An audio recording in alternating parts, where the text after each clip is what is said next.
Hello and welcome. This is Nationwide on the network service of the NTA. I am Nolin Ebel Ame.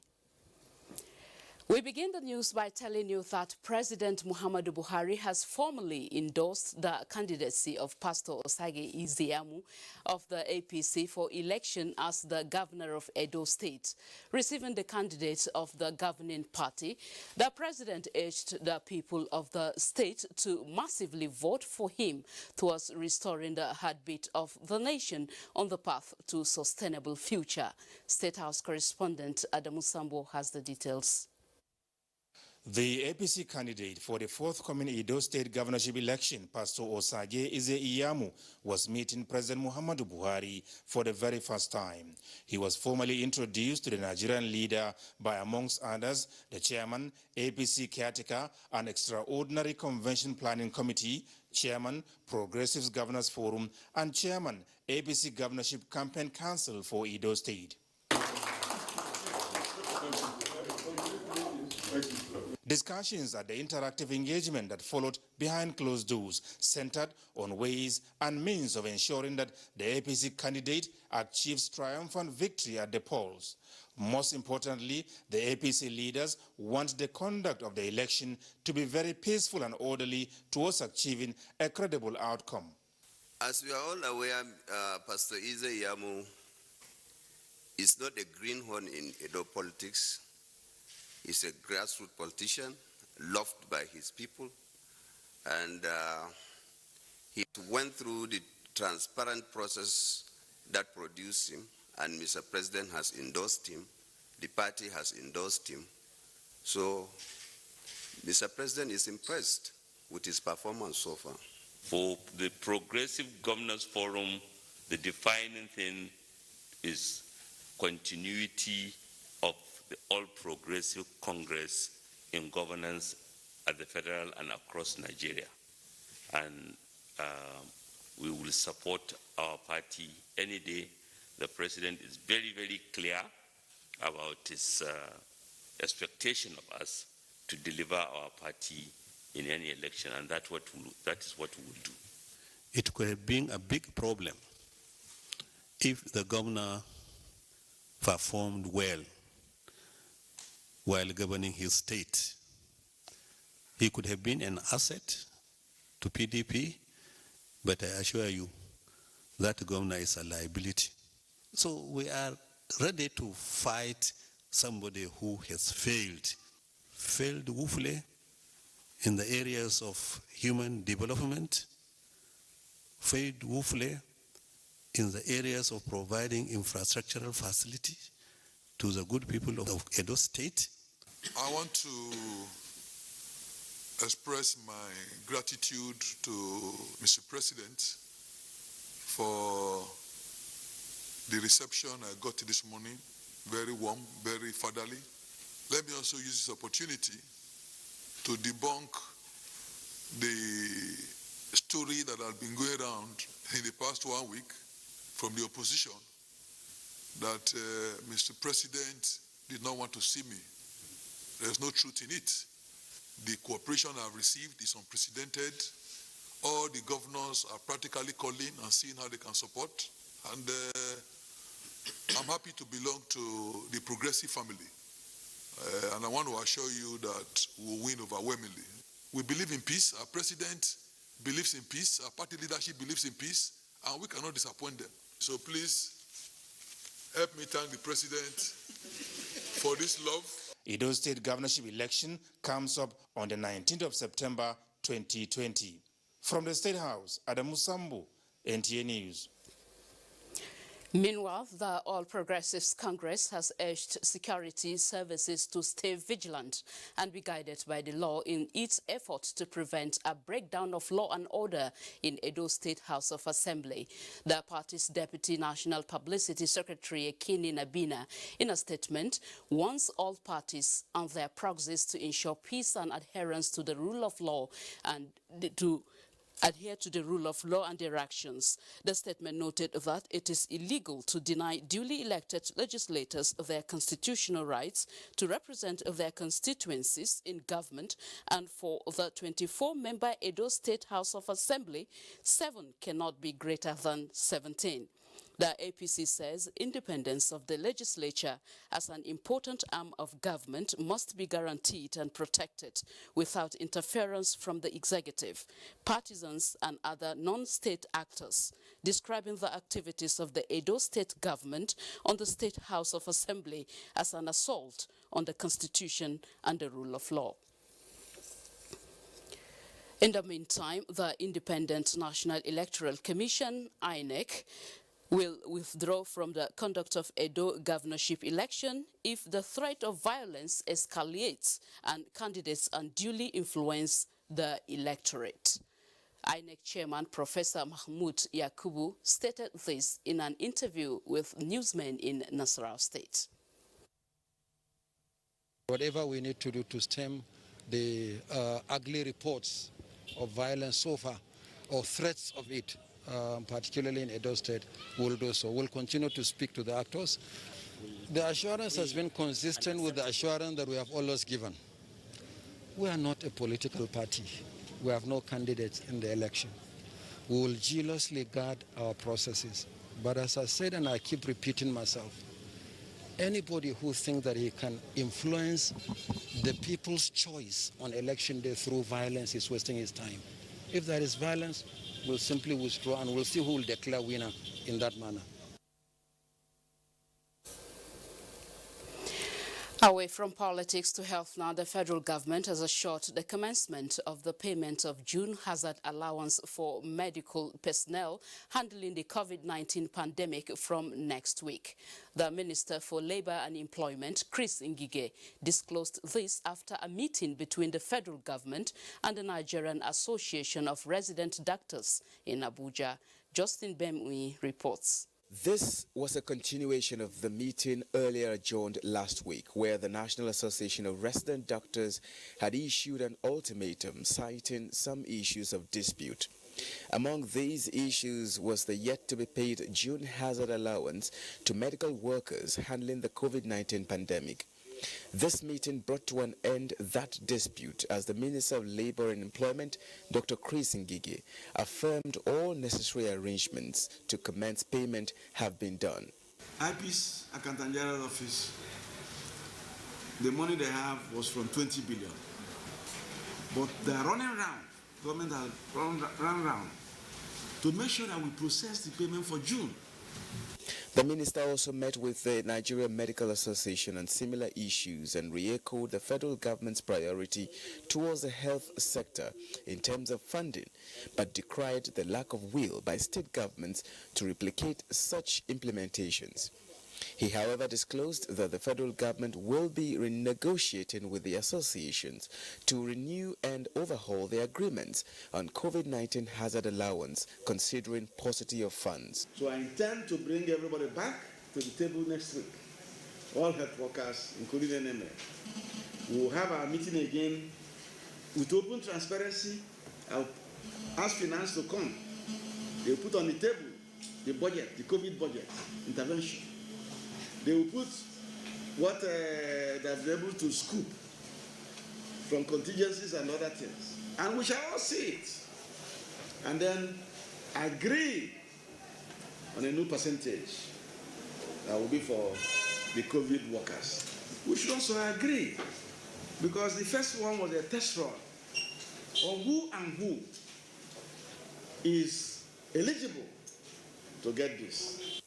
The medical bodies appreciated the federal government's interventions to motivate them in carrying out their life-saving duty and requested stronger implementation of some other unresolved agreements on ground. Justin Bem Unyi, NTA News. The Northern Governors Forum has condemned the recent attack in southern Kaduna, in which about 22 persons were reportedly killed on Wednesday night. As yet to be arrested, gunmen attacked 4 Atiab villages in Zangon Kataf local government area of Kaduna State. A statement by Director of Press Public Affairs to the Governor of Plateau State, Chairman Northern Governors Forum, Dr. Makud Simon Macham, Governor Simon Lalong, said the persistent attacks on villages in the area, despite all efforts by the Kaduna state government and security agencies to end the violence, raises serious concern and condemnation. Lalong said this recent attack where the Itiab villages were affected shows the desperate attempts by criminal elements not to only cause pain and sorrow among innocent citizens, but also frustrate the efforts of the Kaduna state government at fostering peace and harmony. Governor Lalong also said that the Governors Forum maintains its position that any group or individual that is aggrieved for whatsoever reason should seek redress through official channels than resorts to self-help, which only exacerbates crisis and instability. The Northern Governors Forum commiserates with the victims of the crisis and the government of Kaduna State, pledging its support to Governor Nasir El-Rufai as he works with all stakeholders to bring the incessant crisis to an end. A delegation of Christian leaders in Kaduna State for dialogue with Governor Nasiru Ahmadu El-Rufai over the lingering crisis in southern Kaduna, led by the former chairman of the Christian Association of Nigeria Northern Region, Reverend Yakubu Pam. The delegation says the sanctity of human lives is the watchword of all religions. Muhammad Umar Ajingi reports. Religious leaders are in Kaduna for dialogue with Governor Nasir Ahmad El-Rufai and other critical stakeholders in peace building, such as the state chapters of the Christian Association of Nigeria, Jamaatul Nasr al-Islam, DNI, and Miyeti Allah Cattle Breeders Association, among others. And this is with a view to identifying the missing link for sustainable peace among the diverse communities in the heterogeneous state.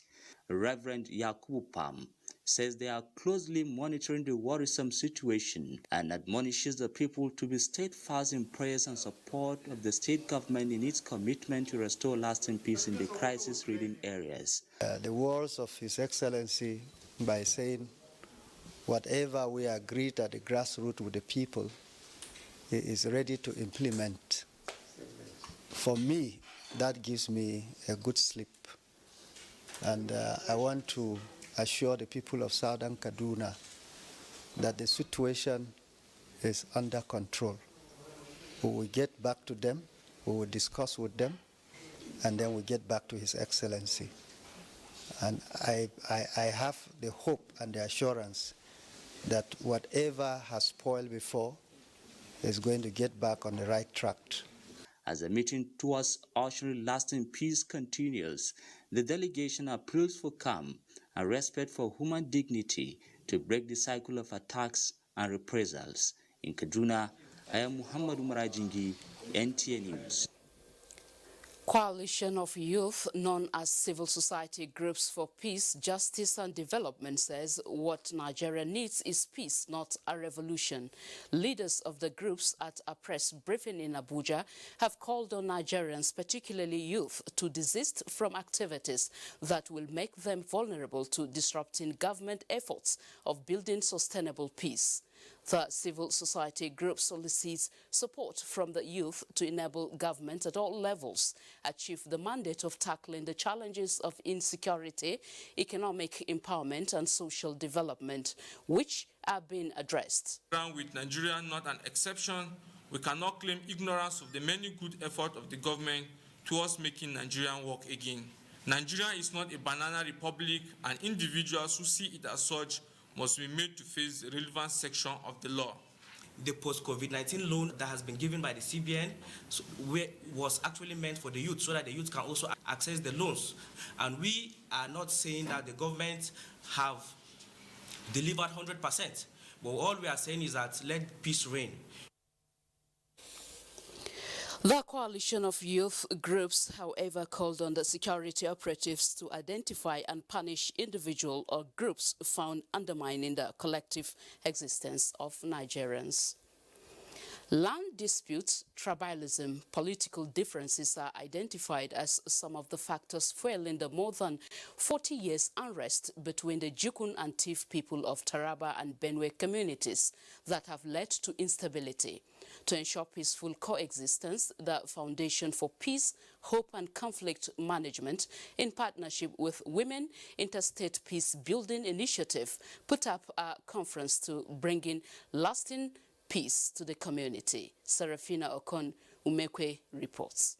I'm saying, God, on behalf of all the women in Taraba and Benue, we stand for peace. An emotional appeal by the Jukun women leader of Taraba State to the Tiv nation to lay down their arms and give peace a chance so development can thrive. This is the maiden edition of Women Interstate Peace Building Initiative in partnership with Foundation for Peace, Hope and Conflict Management, with the theme, Women are Key to Peace. The concept of this conference is towards building a peaceful society devoid of violence, unjust social structure among tribes, religion and ethnic groups in Taraba, Jukun and Benue Tiv communal crises that have lingered for over 40 years. Speakers at the event, Most Reverend Ignatius Kegama, Archbishop of Abuja, Minister of Women Affairs represented, and Anthony Baturi, the founder of the foundation, said life is sacred and worth living. Hence, women as catalysts of peace and positive change must rise against conflicts, promote peaceful coexistence, and create a peaceful world for all. Our men try and everybody, not that the women are powerful, but we think let's try as mothers, because everything that happens is the mother that takes the consequence. But the grassroots people is that, like the youth, what I'm taking to them is that peace is the main source of life. After this conference, we are going to go down to the grassroots to ensure that peace is restored in our communities. We are highly optimistic that the women can make a difference. They also called on the federal and state governments to seriously check the recurring crisis and promote viable agricultural activities, attract investors, and have issues of boundary dispute amicably resolved. Serafina Okonumekwe, NTA News.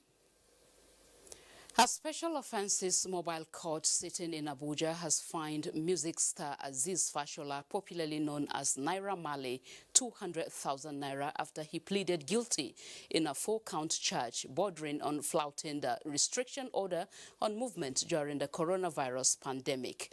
Olabode Arewa has more.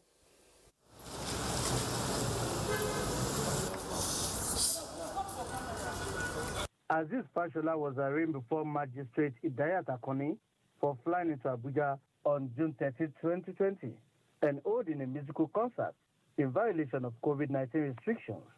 The defendant pleaded guilty to the charges filed against him by the Abuja Environmental Protection Board. His counsel, Mohammed Yunusa, prayed the court to temper justice with mercy, as his client is a first offender. The court imposed a fine of 50,000 naira on each of the 4 counts, which means he will pay 200,000 naira. The court also ordered him to publish a public apology to the federal government of Nigeria in a national daily. What it means is that moving forward, we will be very detailed, and confirm informations given to us or to our client, by people who book him. Like this particular instance, they gave us all the assurances that my client they have procured all the approvals from the federal government for him to be in Abuja. He had earlier been found guilty by Lagos State Special Offences Mobile Court for embarking on the non-essential travel. In Abuja, Olabode Arewa, NTA News. If you just joined us, this is Nationwide on the network service of the NTA. We'll pause here for a break and come back shortly. Please stay with us.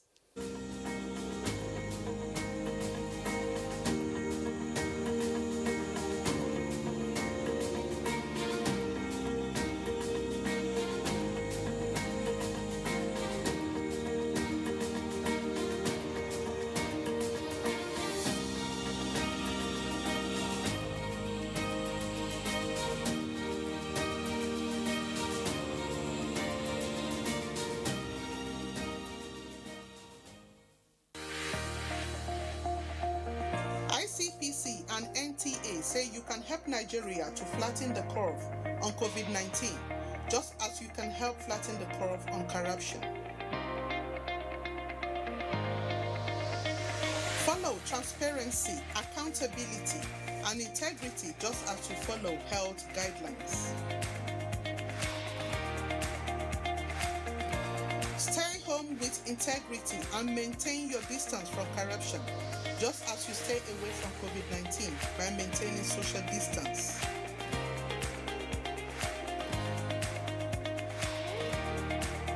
Report every act of corruption to ICPC, just as you report COVID-19 to NCDC.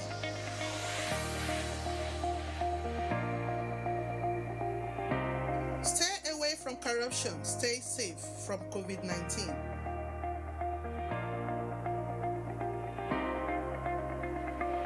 Report any act of corruption to ICPC on toll-free number 0800-2255-4272. This message is brought to you by ICPC and NTA.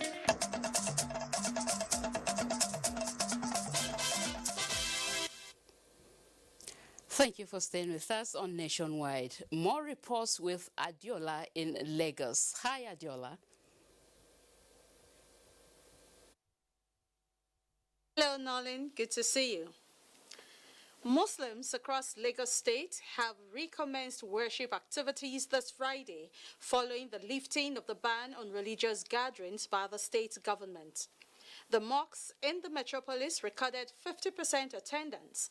The doors were shut to prevent influx of more people.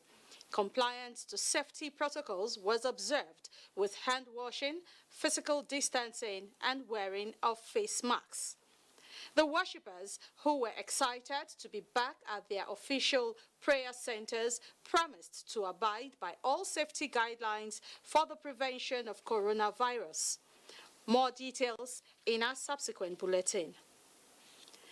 Emergency responders in Lagos have averted what could have been a major calamity by successfully evacuating a tanker fully loaded with 55,000 liters of petrol after it was involved in an accident on Mile 2 Road.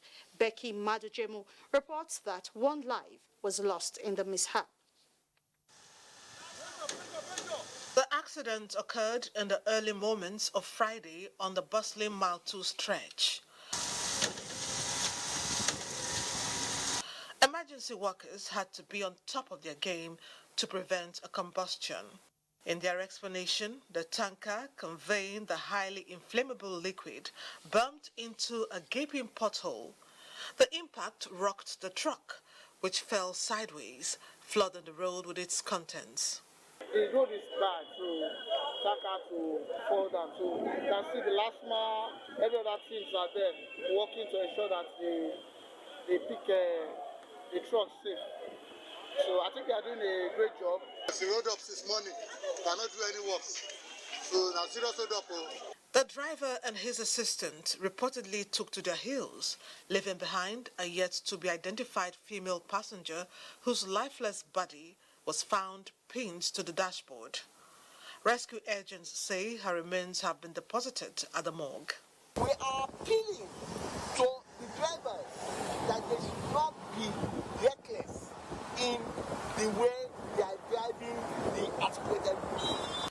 Affected road users bemoan the state of the Mile 2 route, which is dotted with potholes, causing frequent mishaps on this crucial route that serves as pathway to several highways and even exit points of the city.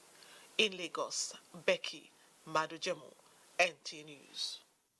And Nolan is back to you for more on Nationwide. So much, Adiola. Sultan of Sokoto, Muhammad Saad Abubakar, has expressed readiness to support the production of dates for commercial purposes in Nigeria.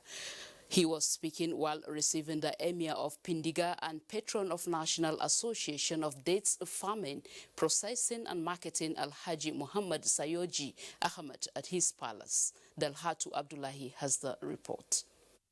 Sultan of Sokoto, Muhammad Saad Abubakar, while appreciating the Emir of Pindiga, Alhaji Muhammad Sayyoj Ahmad, for the homage, said The relationship between Sokoto and the Pindiga in Gombe State has been cordial. He underscored the economic and nutritious value of date to humans, saying it is high time Nigeria ventures into commercial production of dates. Patron of the National Association of Dates Farming, Processing and Marketing, Emir of Pindiga, Alhaji Muhammadu Sayuji Ahmad, pledged to establish plantation for date production and processing in Sokoto. He formally invited the Sultan to attend luncheon and flag off of date farming in Pindiga. National President, Association of Date Farming, Processing and Marketing, Professor Hosseini Dikko, pledged to support the cultivation and production of dates in Sokoto to boost socio-economic development of the state. In Sokoto, Dalatu Abdullahi, NTA News. To cushion the effects of the COVID-19 pandemic on smallholder farmers and avert food scarcity in the country, the federal government is reaching out to farmers in Cross River State through its inputs distribution.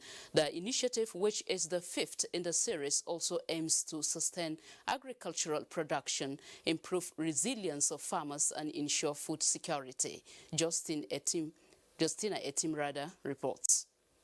Basi is an oil palm farmer who has been yearning for an opportunity such as this to enhance her farm and make better yields, and this gesture may be an answer to her dream. The inputs distribution at this time is also a relief to other farmers. Encouraging, and if it's well followed up and monitored, I think it will change the economic status of the rural women. I will go and increase the size of my farm. We also want a deliberate action for the ministry to capture the various value chain. Smallholders farmers in Cross River State are supported with 5,000 improved oil palm sprouted nuts, 1,500 kilogram improved cashew seeds, 20,000 cocoa seedlings, and 200 cartons of Ultimax Plus. Now we have registered over 4 million farmers in this country. We have already cleaned 1,138,000 farmers who will be given a facility of loan for whatever products they are going to produce. The Cross River State government believes that if the federal government lends support to the states in the actualization of its signature projects like the deep sea ports and superhighway, it will go a long way to boost food production in the country. Cross River State has made a choice of agro-industrialization by providing a 5% interest loan for all farmers. As distribution of inputs like this continues across the Federation, farmers are not only in for a bumper harvest, but the country and its citizens are in for better days in food sufficiency. In Calabar, Justina Etam, NTA News. From Calabar, we move you to Kano, where the federal government will partner states and the private sector in the promotion of the non-oil sector of the nation's economy. Minister of Mines and Steel Development, Olamilekon Adebite, stated this when he visited Kano State Deputy Governor Nasiru Yusufu Gawuna. Abdullahi Mustafa has details. Minister's visit to Kano is to interface with stakeholders on how to harness the presidential gold mining initiative towards creating jobs and boost the nation's foreign exchange earnings. To fully harness the presidential gold mining initiative, Mr. Adebite disclosed the ministry will strengthen partnership with states and the private sector. Kano was known for not just mining gold, but actually the gold economy itself, where gold was transformed into jewelry and into artifacts, and of course artwork, which was exported out of this country. I'm assuring you that Kano is going to be the gold hoop of Nigeria. Kano State Deputy Governor Nasiru Yusuf Gawuna highlighted the various measures being put in place to create jobs through the Office of Special Advisor to the State Governor on Solid Minerals Development. He also assured the Minister of full participation of the state in the implementation of the presidential initiative. In Kano, Abdullahi Mustafa, NTA News. Kaduna is our next port of call, and Abdullahi is standing by. Hi, Abdullahi. Nolin, and thanks for joining us here in Kaduna. Kano State government has embarked on an urban renewal program expected to improve on existing infrastructure and decongest traffic within the metropolis. The state government says will serve as a roadmap for economic prosperity. Let's join Muhammad Rabiu Ali for details of this report. Such is the chaotic nature of traffic in Kano metropolis as a result of gridlock on major roads. The worrisome situation prompted the state government to open up some areas to decongest traffic. The affected areas are the 3-in-1 dengue flyover along Zaria Road, which is nearly completion. Very much happy about it due to the so much conveniences that it brought to the development of Kano State. This project is going successfully and we are appreciating this project. And this project, I think, brings a lot of changes to this dengue street. Apart from these, 2 additional flyovers are under construction at the Murtala Muhammad Specialist Hospital, Shahuchi, and Kentunkwari Market, with a view to easing traffic congestion along these ever-busy roads. If you are coming from the southern part of the country, you know, when you come to dengue, sometimes you spend 5 hours, 10 hours on go-slow. And during rain season, water flows to the people's houses. If you go to our commercial areas, like Kantunkori, Savangari, Overwa, you can't believe you are in the former Kano you know. Government is determined to provide more of such infrastructure in the state as the surest way of changing economic fortunes of Kano State. Muhammad Rabiu Ali, NTA News. 2 people were reported dead as torrential rains continue to lash parts of Jigawa State. Awal Muhammad Kazauri reports that the affected communities are no longer accessible. His report. Ngobali Bridge was provided to serve about 20 communities to the local government headquarters and major markets around. The heavy rains destroyed the bridge, forcing the people to find alternative route, as a result of which 2 family members lost their lives in crossing the overflown river.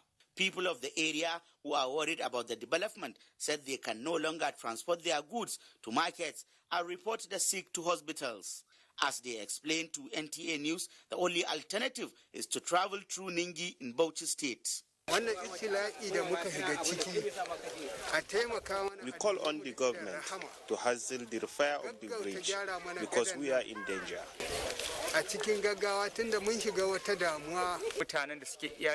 People of Ningi in Bauchi State also follow this way when the road is blocked during the rainy season. This prompted the assessment visit by Jigawa State Commissioner for Works, who ordered for the supply of a canoe to caution their suffering before the repairs of the temporary bridge. We have been here together with our directors and engineers in order to inspect the place and see which measures and how are we going to start the repairs. This is the second bridge to collapse in 1 week as a result of torrential rains being experienced in Jigawa State. From Duse, Awal Muhammad Kazaure, NTA News.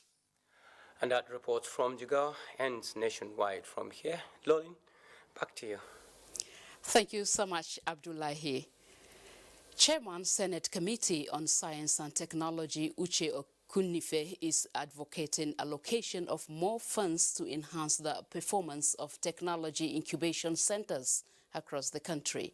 She made this known during an oversight visit to the Technology Incubation Center, Owerri. Beatrice Anyam reports. As part of efforts to reduce unemployment and eradicate poverty, the federal government established technology incubation centers across the country. The center commenced operation in Owerri, Imo State in 2012 and has mentored many entrepreneurs, including Innocent Onachuku and Ezin Nwakoba. Staying here at the Technical Incubation Center has been very great to our business. Some assistance, mentoring that we are getting from here. As part of their oversight function, the Senate Committee on Science and Technology inspected the various units at the center.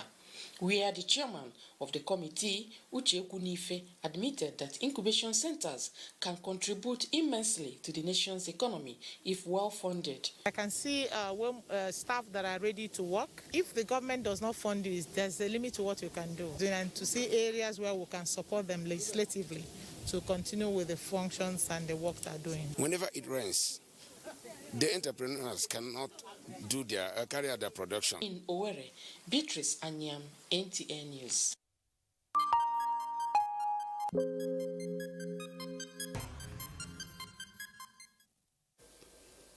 Now to update on COVID-19, the Nigeria Center for Disease Control, NCDC, has announced 354 new cases of COVID-19 in Nigeria. FCT has 78, Lagos 76, Kaduna 23, Ebonyi 19, Oyo 18, Nasarawa and Rivers have 17 each, Delta 16, Kwara 15, Akwa Ibom 13, Edo and Ogun have 12 each, Plateau 11, Kano 9, Bauchi, Borno and Ekiti recorded 6 cases each. There are now 45,244 confirmed cases of COVID-19 in Nigeria, 32,430 discharged and 930 deaths from the virus. Medical and health workers who have been in the forefront of fighting coronavirus in Nigeria have been assured of their well-being and allowances as they work to restore health to COVID-19 patients. National President of the Medical and Health Union Workers of Nigeria gave the assurance during the visit to the University of Abuja Teaching Hospital Isolation Center, Gwagwalada. Elizabeth Omori reports. Since the outbreak of coronavirus, medical personnel across the globe have become frontline workers battling to overcome the deadly disease that has so far killed thousands around the world and wrecked economies. The welfare of these health workers has continued to lead debates as their contributions to saving lives from the ravaging viral disease cannot be ignored. Dr. Vivian Kwage, a consultant physician, has been providing care for COVID-19 patients, and she believes investment in primary health care is key to preventing infectious diseases. We are where we are today because of the support we are getting. We continue to do what we are doing because of the encouragement that we are getting from them. Her role and that of other workers in the containment of COVID-19 necessitated this visit by the Medical and Health Workers Union of Nigeria to the isolation center. Once there is peace and harmony within the system, the output will be greater. The Federal Ministry of Health, using the Nigerian Center for Disease Control, NCDC, have provided almost all the equipment that we need to make the center function. They advocate proper hygiene practice amongst Nigerians and prompt response on the payment of delayed salaries and allowances formed part of their discourse. In Abuja, Elizabeth Omori, NTA News. Jenny has the next set of reports from Port Harcourt. Hello, Jenny. Hello, Nolin. Good evening and welcome to Port Harcourt. Rivers State Governor Nyesom Wike says his administration will give the Army and other security agencies necessary support to work effectively to fight crime in the state. The governor was speaking when he played host to the new General Officer commanding 6th Division Nigerian Army, Major General Olu Irefin, at Government House, Port Harcourt. Ogedi Yekwere reports. The new officer commanding 6th Division Nigerian Army, Port Harcourt, Major General Olu Irefin, is in Government House as part of his familiarization visit to inform the governor of his appointments and solicit support to fight crime and criminality in the state. We assure you that the security of the state is paramount in our program, and anything we need to do to make the state secure and peaceful for people to be able to carry out their duty without molestation, we shall continue to do that with your support. Governor Wike expressed worry at the alarming rate of insecurity across the country, promising that his administration would support the army and other security agencies in the state. For us here, we have always collaborated with the security agencies to make sure that they bring crime down drastically. The governor also advised the new GOC to be apolitical and exhibit the highest sense of professionalism and the discharge of his duty. In Port Harcourt, Ogedinyekwere, NTA News. The eastern ports in recent times have been free from security infractions. This is attributable to the effective application of community policing by the Commissioner of Police in charge of the ports. Robinson Derataide reports that the Commissioner called on stakeholders to keep faith with the community policing policy. Security is often a concern at the seaports due to the increased economic activities, which increase its propensity to criminal elements. The police in the eastern ports comprising Port Harcourt, Onne, Calabar and Warri often contend with community youth restiveness over unlawful demands at the ports. Community policing, described as the flagship policy of the present Inspector General Police, the Commissioner says is the mechanism used to address this issue at the ports.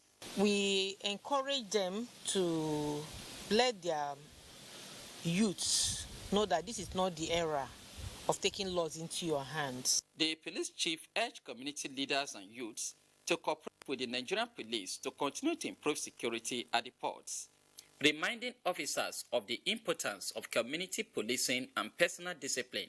She noted that the recent promotion and decoration of 13 officers from the command is hinged on the success of the policy.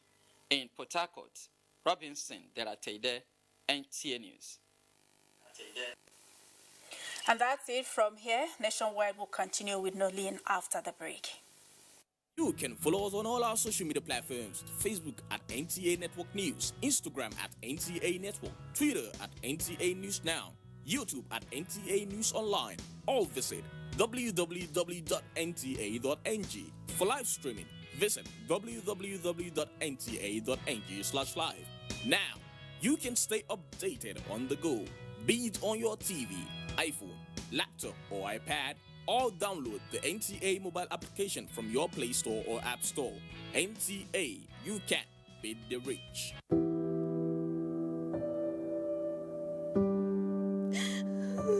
She cries. She cries in anguish and in pain. She bears the scourge of her grief. She toils in vain for justice and succumbs to silence. He gloats over his malady. Like a beast, he pounces with no remorse. Her cry means nothing. Her pain feeds her shame.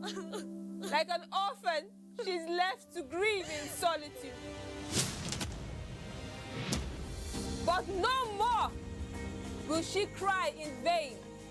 Her adversaries will henceforth bear the brunt of their cruelty. Rape is evil. Rape is a plague, a pandemic of monumental consequences. We must unite and kick it out of our society. Connect with NTA and stand against rape and rapists. This message is brought to you by the Nigerian Television Authority, NTA.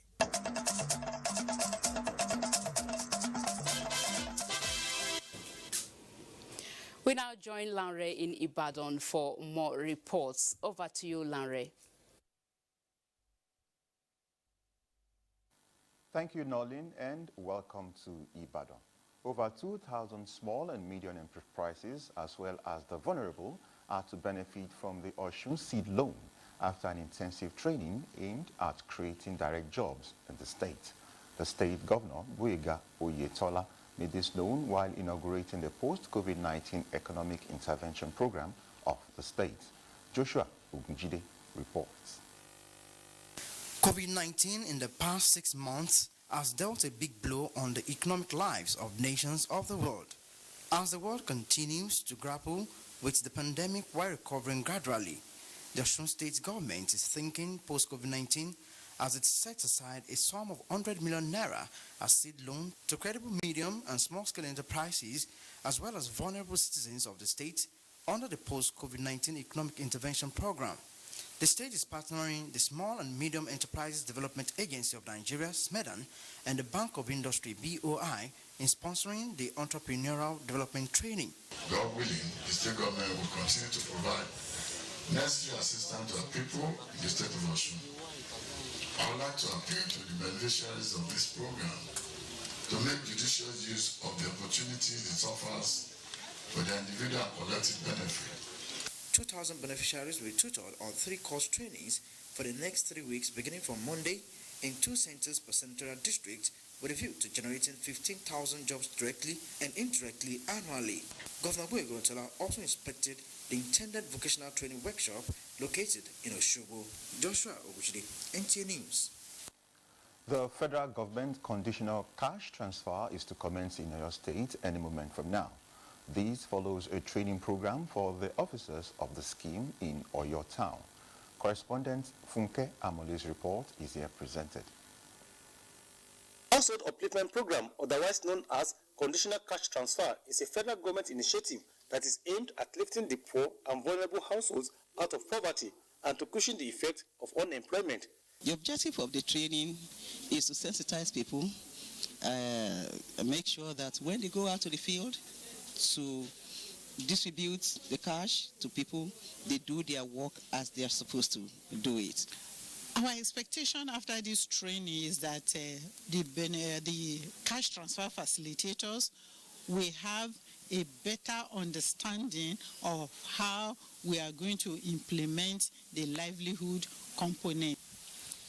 It is a one-off grant for the selected households for them to be able to establish for themselves. Trainees of the scheme are to undergo skill acquisition on saving group mobilization, micro-business development, and life skills investment ideas. Expect at this training that to get full understanding how to implement the component. Livelihood is meant to improve their well-being. The program is to facilitate the transfer of 5,000 naira per month to beneficiaries for capacity building and to enhance empowerment for them to be self-reliant. That does it from Ibadan. Rest of Nationwide continues with Nolin in Abuja. Thank you so much, Lanre. President Muhammadu Buhari this Friday in Abuja assented to the Companies and Allied Matters Bill 2020 recently passed by the National Assembly. A statement from the Special Advisor to the President, Femi Adesina, Media and Publicity, says the President's action on this important piece of legislation therefore repealed and replaced the extant Companies and Allied Matters Act 1990, introduced after 30 years, several corporate legal innovations geared towards enhancing ease of doing business in the country.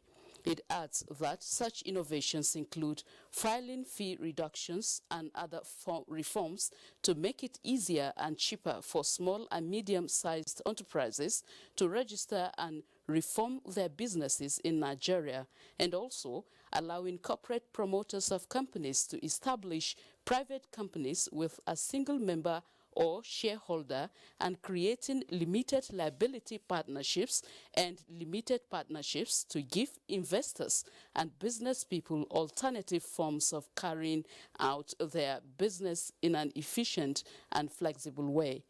Other areas are with innovating processes and procedures to ease the operations of companies and enhancing the minority shareholder protection and engagement, introducing enhanced business rescue reforms for insolvent companies and permitting the merger of incorporated trustees for associations that share similar aims and objectives. The Ministry of Humanitarian Affairs, Disaster Management and Social Development has pledged to continue to carry the Nigerian Union of Journalists along in achieving its mandate of reaching out to the poor and vulnerable in the society. This was when officials of the union paid a visit to the ministry in ensuring accountability and transparency in the distribution of palliatives across the country. Ruth Agwele reports. They are the bridge between the government and the governed. Therefore, to alleviate worries of people over non-inclusion, the Nigerian Union of Journalists has led a delegation to the Ministry of Humanitarian Affairs, Disaster Management and Social Development to beam its searchlight to ensure government's interventions in the wake of COVID-19 reaches the desired groups across the country. Sometimes some of the things that fly left, right and center could be as a result of communication gap. And that's why it is highly imperative that the media must be given unfettered access to information that trickles around this ministry. And the ministry has done its best by reaching out to the poor and vulnerable in the society, sometimes using the state structures, and sometimes directly from the ministry to these beneficiaries. Hopefully encourage a nexus of interchange of ideas and enable your members to report programs and activities of the ministry from an informed and objective position.